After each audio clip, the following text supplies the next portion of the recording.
A paz do Senhor a todos. Bom, nós estamos falando agora, né, nessa nova etapa nossa de estudos bíblicos, nós vamos falar um pouco a respeito de algumas religiões e confrontá-las, né, com a verdade do Evangelho. Hoje nós vamos falar um pouco a respeito do islamismo,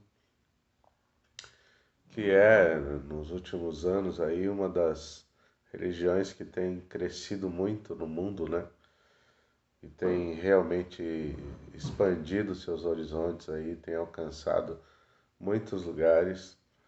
E nós vamos falar, de modo geral, da religião, não temos tempo aqui hábil para entrar exatamente em todos os aspectos, né, do islamismo, mas nós queremos tocar em alguns pontos que eu entendo que sejam importantes, né, ser falado, ser comentado a respeito. Talvez a gente não consiga colocar tudo isso em apenas um vídeo, talvez tenhamos que fazer dois, mas enfim, eu gostaria que você abrisse a sua mente, o seu coração, porque também é importante nós entendermos, né, algumas vertentes, né, da religião no mundo, até para que nós tenhamos realmente um parâmetro real de tudo isso e confrontando tudo isso com a Bíblia, com a palavra do Senhor. Bom, o islamismo ele começou através de um camarada chamado Maomé, conhecido mais como Maomé, né? O nome dele era Muhammad, conhecido como Maomé. Ele nasceu no ano 570, né, depois de Cristo, e ele viveu 62 anos. Ele morreu em 632. Né? E como que começou tudo isso, né? Ele, aos 40 anos, ele alega ter tido uma visão, né?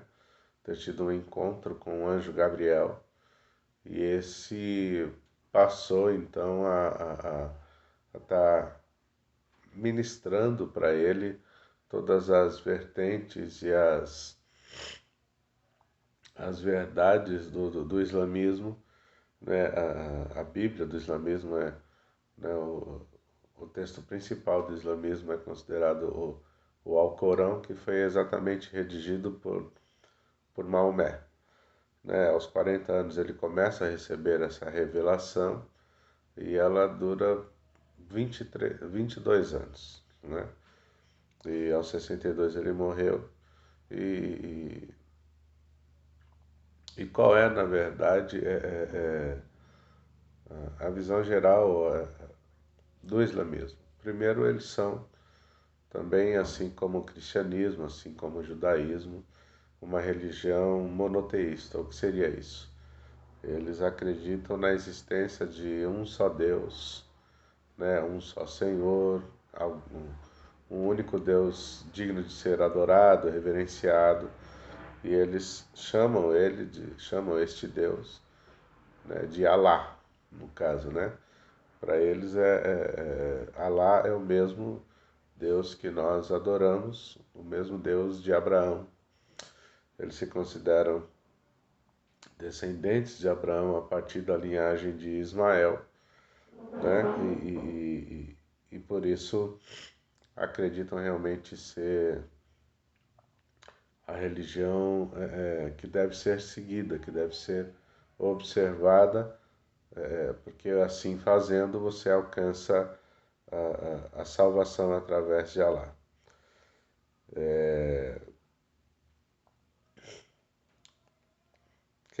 Quem trouxe, né, como já disse, essa revelação de todo o Alcorão para Maomé foi exatamente o anjo Gabriel. Eles entendem, ele fala a respeito disso, que ele teve lá uma visão, teve um encontro com o anjo Gabriel, e a partir daí ele começa a trazer para ele todas as revelações que estão inseridas dentro do Alcorão. O Alcorão é a Bíblia, na verdade, né, do islamismo. Então eles têm lá capítulos, também divididos em versículos, muito semelhante, né? A disposição do texto é muito semelhante à disposição do texto bíblico, né? Quais são, então, na verdade, os princípios, né, da religião muçulmana? Os muçulmanos também acreditam, por exemplo, nos profetas, né? Então, bíblicos, inclusive, né? Então, eles acreditam que tanto, por exemplo, o Velho Testamento, especificamente falando da Torá, que foi dada a Moisés, como também os Evangelhos, que foi ministrado a Jesus Cristo, eles acreditam que esses textos também foram inspirados, na verdade, por Deus.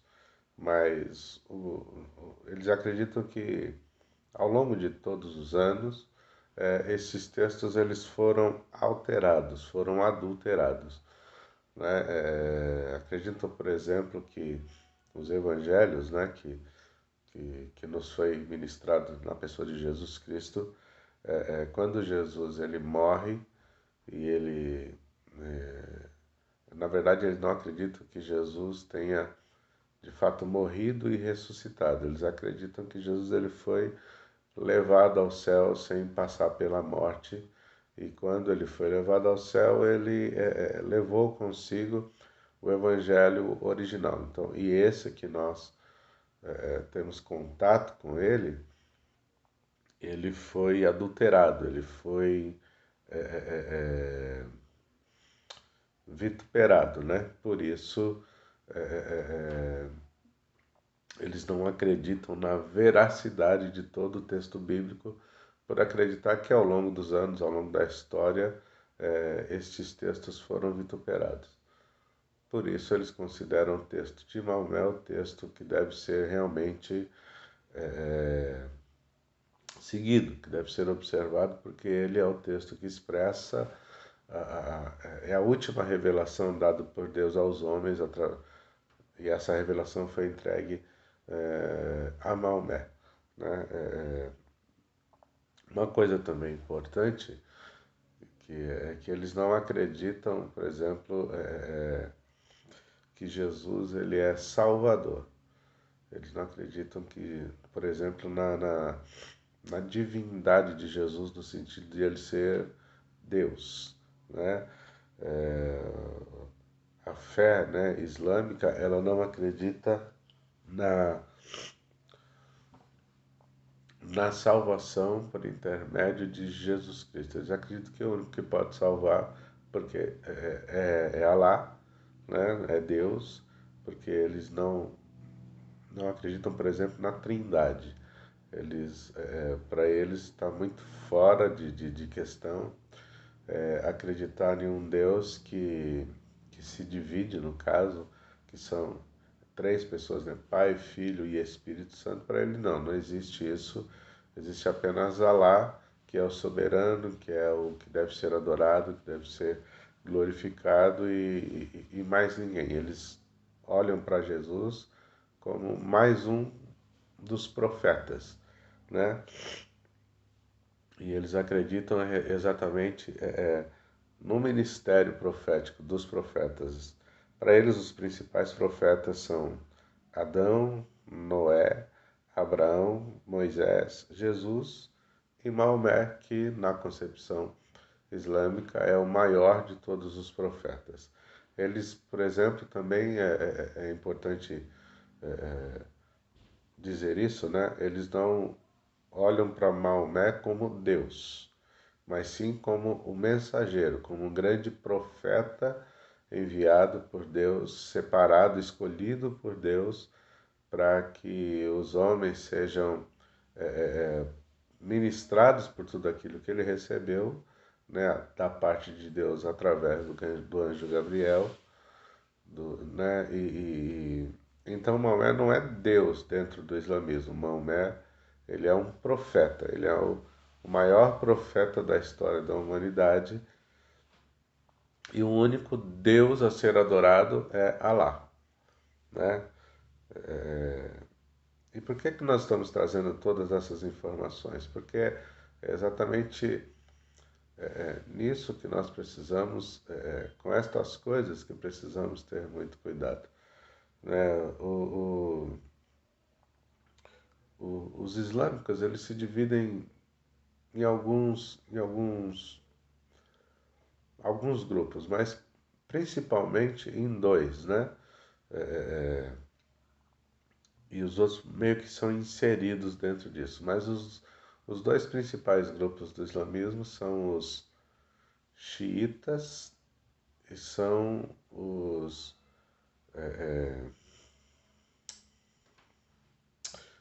xiitas e os sunitas, né? É importante também lembrarmos disso. Eles possuem também, além do Alcorão, um texto chamado de Sunas, são as Sunas. O que são essas Sunas? Sunas são alguns acréscimos que foram implantados a partir da ministração de Maomé no Alcorão para a vivência, para continuidade da vida, para que você consiga de fato exercer. Então, são textos que foram inseridos dentro, né, da liturgia e dentro do islamismo, para que as pessoas consigam de fato servir a Allah e assim conseguir, né, alcançar o favor dele, a salvação que vem dele. E aqui exatamente que acabou causando um grande problema, porque cerca de 90%, né, dos islâmicos, eles são considerados os sunitas. Quem são os? São exatamente esses que acreditam que tanto o Alcorão como a Sunna, eles têm o mesmo grau de importância para que você consiga viver a religião islâmica, para que você consiga de fato agradar a Allah, no caso, que é o Deus, que é quem eles chamam de Deus. Né? Mas aí existe uma outra parte, né, do mundo islâmico que são chamados xiitas, que eles, não, para eles o único texto a ser observado e ser seguido e ser obedecido é exatamente o Alcorão.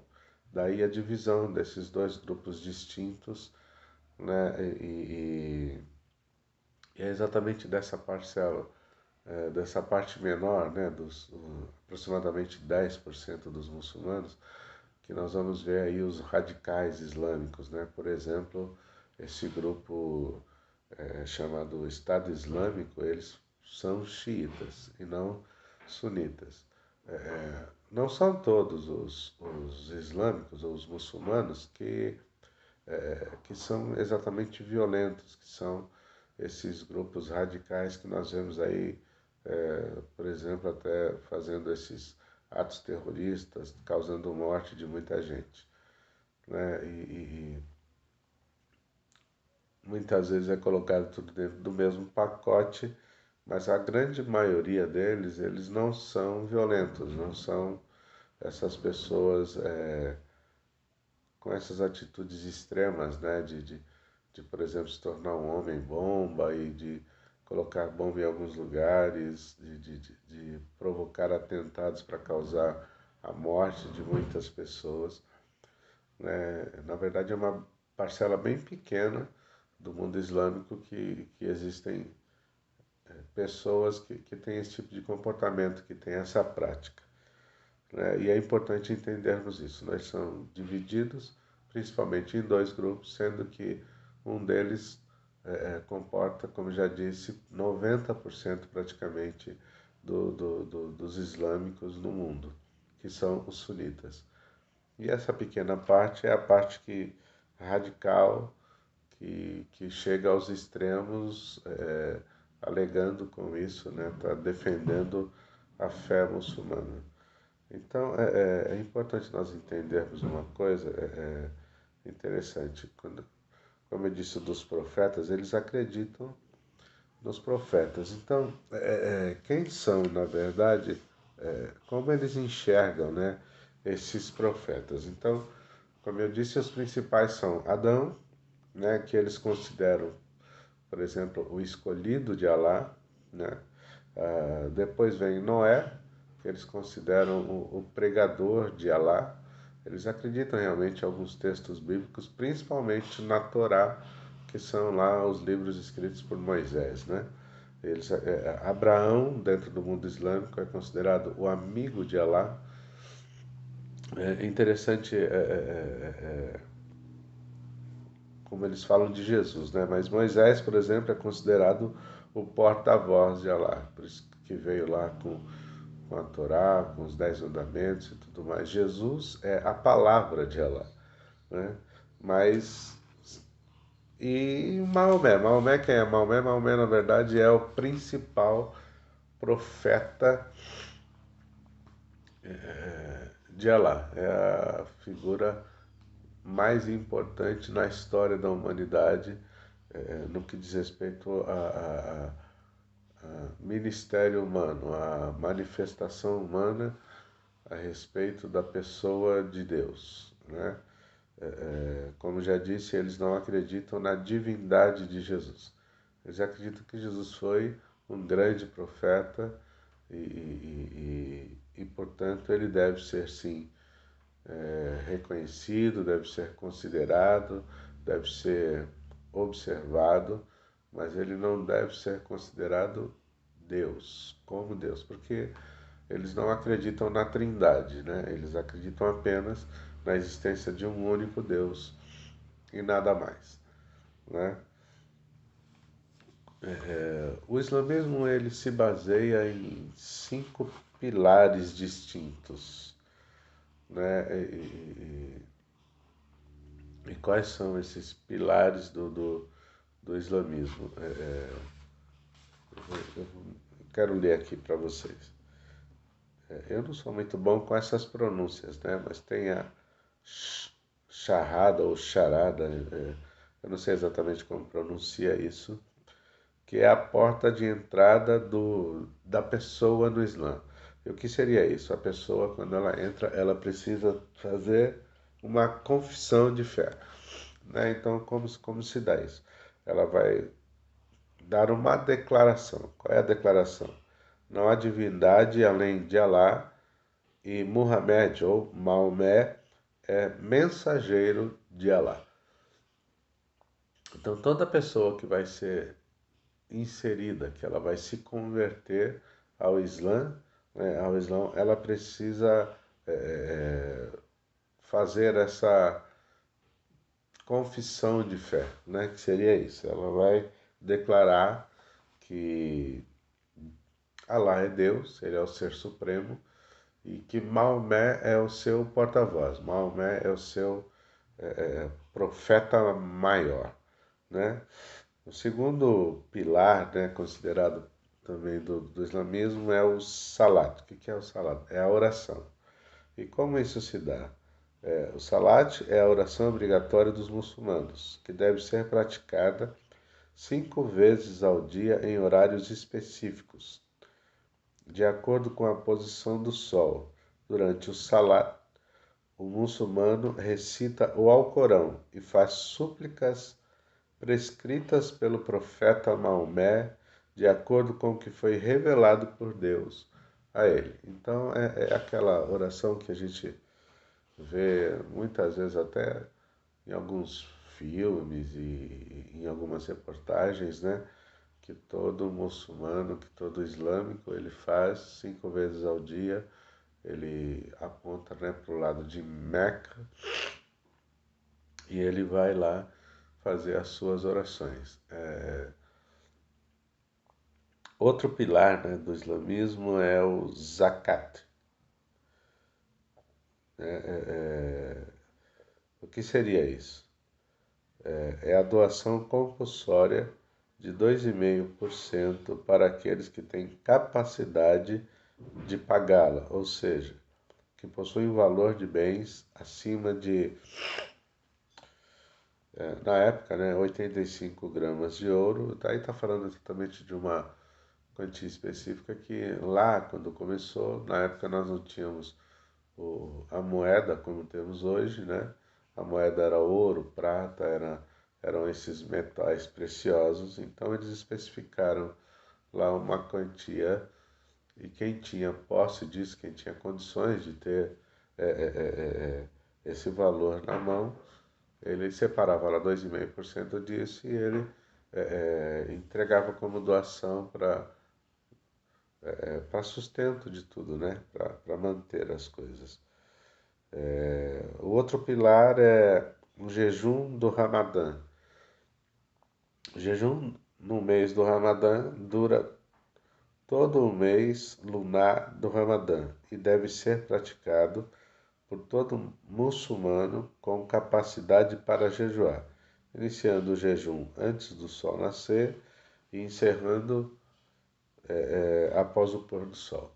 Enfim, então existe lá um mês específico que ele chama do mês de Ramadã e neste mês o muçulmano ele jejua durante o dia, né? No nascer do sol até o sol se pôr. Nós estamos falando dos pilares do Islã, tá? Então, este é o quarto pilar. O quinto é exatamente o Hajj. O que seria isso? É a peregrinação à Meca. Então, qual do que se trata isso aqui? Todo muçulmano, ele deve se organizar, se ele tiver, no caso, né, condições financeiras para isso, se ele tiver dinheiro para fazer isso, todo muçulmano deve ir até Meca pelo menos uma vez na sua vida, fazer uma peregrinação a Meca. Nós estamos vivendo, por exemplo, agora, nesses dias, que eles estão exatamente no mês do Ramadã, né? E da peregrinação a Meca. Se você der uma observada, né, já tem até algumas reportagens passando na TV, com toda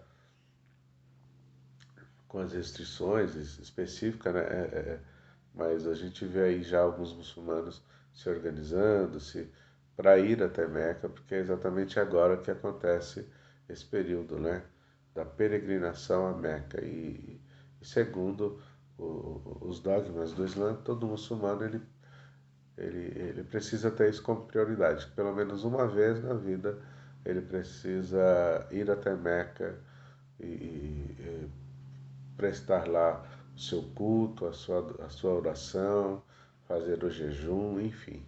Se ele não tiver condições financeiras para isso, ele não tem a obrigação de ir, mas ele tendo é um dos pilares, uma das vertentes importantes do Islã, né? Bom, enfim, irmãos, uma das coisas que eu quero chamar muita atenção de vocês é que, e por que nós estamos falando disso? Porque nós estamos falando de religiões que talvez para você, se ouvindo algumas coisas dessas que eu estou dizendo aqui, pode parecer absurdo, pode ser uma coisa meio sem sentido, mas a grande verdade é que a religião islâmica ela é uma das que mais cresce no mundo nos nossos dias. Para você ter uma ideia, o objetivo deles, o plano de crescimento deles, dentro desse plano, o objetivo deles é alcançar eles serem a maior religião do planeta até o ano de 2050. Eles são muito organizados dentro disso. E eles já estão, na verdade, começou ali nos países árabes, né? Mas hoje é uma religião que já alcançou todos os pontos do planeta. E ela vem crescendo muito, muitas pessoas estão se convertendo ao Islã. Por quê? Porque eles são organizados e porque se você for lá, procurar lá, na essência, aquilo que foi pregado, por exemplo, por Maomé, existem muitos princípios lá de caráter, de posicionamento, de atitude que são coerentes, que não são absurdos, né? Mas aí eu quero tocar em alguns pontos que eu considero de extrema importância nós observarmos dentro da fé islâmica, para que a Bíblia ela é muito clara no que diz respeito à salvação, no que diz respeito ao poder de Deus, no que diz respeito à Trindade, né? A Deus Pai, Deus Filho, Deus Espírito Santo. E estes são os pontos muito sensíveis, né? Talvez o ponto mais importante de nós observarmos dentro disso é que, por exemplo, no que diz respeito à salvação, o islâmico ele acredita na salvação pelas obras, ele acredita na salvação, é, é, é, ele não acredita, por exemplo, que, que o homem será salvo por Jesus Cristo, né? Não, eles acreditam, na verdade, que a salvação não tem como ser um presente. A salvação precisa ser merecida, é mérito. Então, se ao longo da minha vida eu, eu vou ser julgado, né, por Allah, no caso, né, e aí é neste julgamento que se determina se eu posso ou não ser salvo. Eles não acreditam, por exemplo, né, e é importante entendermos isso, eles acreditam que o ser humano ele nasce neutro, ou seja, o princípio bíblico nos ensina que nós já nascemos com a semente do pecado, nós já nascemos condenados ao inferno, condenados à perdição, porque o homem pecou lá atrás e este pecado ele entrou na semente, ele entrou na raiz e ele infelizmente alcançou a todos os homens. Para o Islã, não, isso de fato não aconteceu. Nós nascemos neutros e todo ser humano ele tem capacidade para tomar a sua decisão, para decidir por acertar ou não. E mesmo que alguém erre, mesmo que alguém peque, nós temos plenas condições, plenas de, por exemplo, mudar a nossa realidade, de acertar portanto, nós não temos a semente do pecado quando nascemos. Na verdade, o pecado ele vem depois com as escolhas que eu faço, mas eu também tenho o poder de mudar a minha realidade. Enquanto que o princípio bíblico nos ensina algo completamente diferente, né? O princípio bíblico nos ensina que Deus ele precisa de fato me perdoar, eu preciso ser alcançado. O homem nasceu com o pecado, nós nascemos condenados.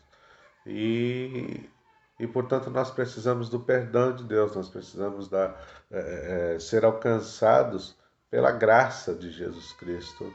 Mas dentro da fé islâmica, não, o homem não precisa disso. O homem, ele